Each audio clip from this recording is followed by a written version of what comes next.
Hi everyone, Marty G here, live in the flesh after 7 long years. It is so great to be home with my lovely wife Dana, whom I believe you likely know better than you know me at this point. I look forward to interacting with you, if only virtually, but I'm still not totally free. I have on me at all times now the federal GPS monitoring bracelet Anklet. anklet, and under the terms of my home confinement, I am barred from speaking to current or former prisoners. You know, I've never been the one who breaks the law or violates the rules. Defending another human being from death and grievous bodily harm is not and has never really been a crime. But I have to be more cautious than ever. So please, if you message any of the social pages, specify whether or not you are a current or former prisoner, so that if you are, your message can be routed away from me and I do not end up violating the terms of my home confinement. I know some of the awesome things that you all did for me while I was away, and I'm very grateful. The more I hear, the more grateful I become. The fight is not over. The fight is just beginning. There are still a lot of people who need our advocacy, and right now they are in very dark places. The worst part of the past 7 years for me was being taken away from the struggle against the troubled teen industry. And I believe that was very much their intent in taking me away. This was never about me. It never should have been about me. This was about Justina and the other kids who suffer, horrible life-ending or life-altering abuses. And, it's such a shame what continues to happen. I still have everything on my task list. Nothing has, formally been taken off, but there's no way for me to do it all. And these fights are time and capital intensive. After the government told the courts, I orchestrated one of the world's largest and most effective cyber offensives, smashing Harvard's network.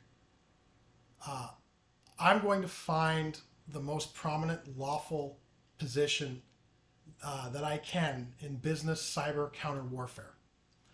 At the same time, home confinement and U.S. probation limit me greatly, but I hope that whatever my role, it will catalyze the philanthropy to achieve what otherwise could not timely be accomplished.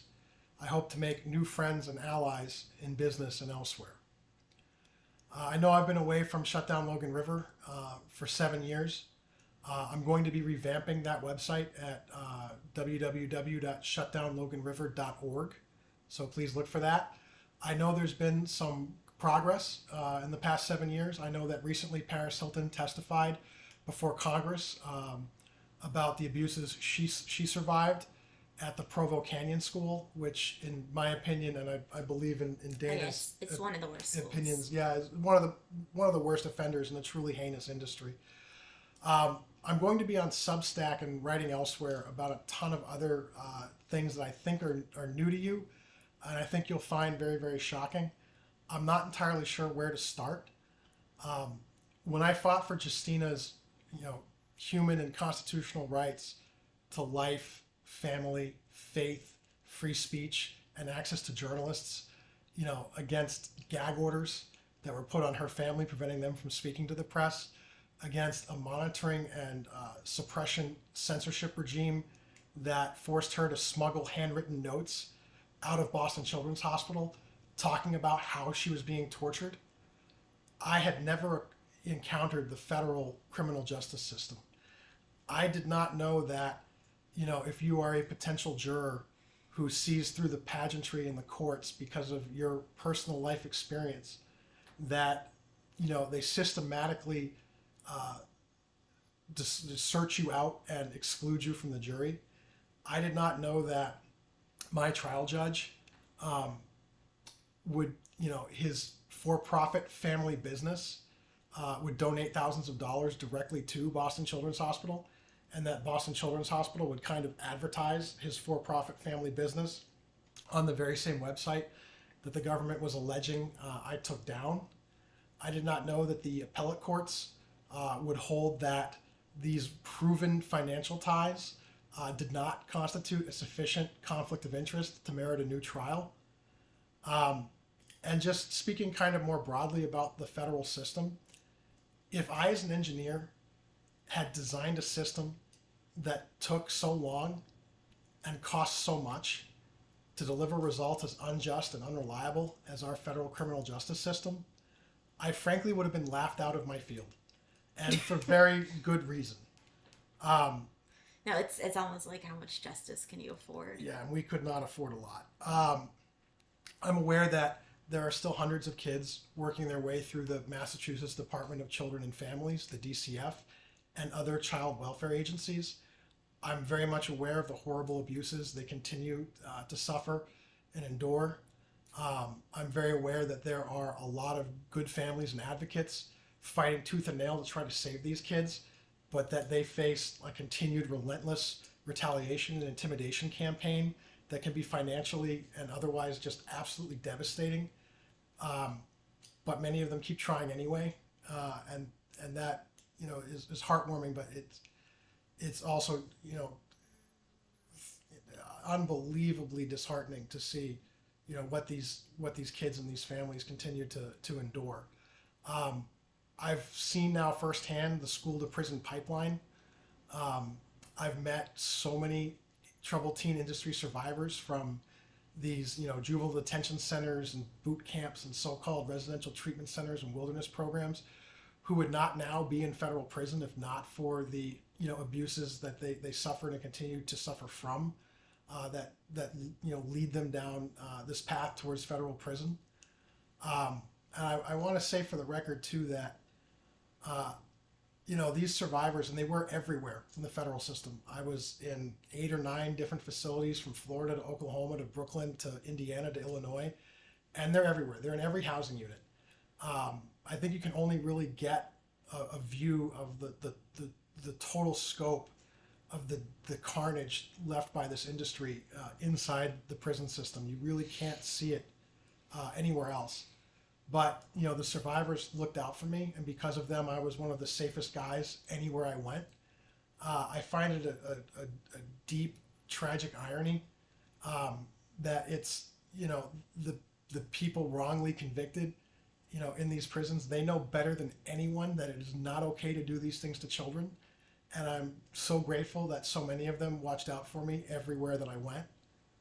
And it's just creating generational trauma. Yeah, it continues to, it travels down families. I'm going to be speaking about the Communications Management Unit, or CMU, where the Justice Department sent me and has sent dozens of others to suppress us and silence us. I was punished for writing to the press. I was punished for trying to litigate. They tried to block me from retaining lawyers, and when I did retain lawyers, they tried to block the lawyers from talking to me. I'm going to be talking about that and a lot of the other things that happen in this CMU, which, as the name implies, is kind of an Orwellian memory hole where they try to just sink people. And they do these things that cannot be reconciled with any reasonable reading of the Constitution or the First Amendment. And they get away with it largely because most people don't know what it is that they're doing. I totally get how disheartening it is to fight these systems, especially in their venues, and to see these results over and over again. But I also know that these systems can't survive, and these people cannot justify their actions to the broader public, once it becomes known, and that the only way to bring about meaningful reform is through, public awareness and through outside pressure, outside political pressure. And we're going to be working to make that happen. I know I'm off to a slow start. Again, there's too much work for me to do, but I am back and I am going to be working. And I'm asking all of you to stay with us and to keep following us and to keep reading, the stories that we're putting out, and keep reading the evidence and seeing the evidence, because together we can achieve meaningful results in dozens and dozens of cases, and we will do that. So please, please, please stick around. I know you're going to be proud of the results that you are going to help us achieve. Bye everyone.